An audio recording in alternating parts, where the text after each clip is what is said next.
এই গরমে বাঙালিদের কাছে দুপুরের পাতে যদি এরকম পাতলা কাতলা মাছের ঝোল থাকে তাহলে এর কোনো বিকল্পই হয় না। আর এইরকম স্বাদে কাতলা মাছের ঝোল বানানোর জন্য প্রয়োজন ফ্রেশ সবজি আর সাথে কাতলা মাছ। তাই বন্ধুরা, প্রথমে কাতলা মাছটা ধুয়ে নুন হলুদ মাখিয়ে নিয়েছি। তারপর ফ্রাই প্যানের মধ্যে তেল দিয়ে মাছটা হালকা করে এপিট ওপিট করে ভেজে নিচ্ছি।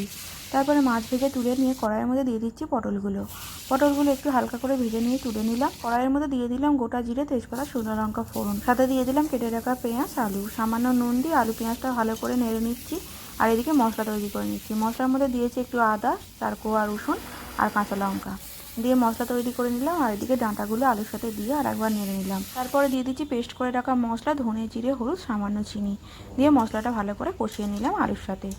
ডাঁটা আলু কষানো হয়ে গেলে ভেজে রাখা পটলগুলো এবার দিয়ে দিতে হবে।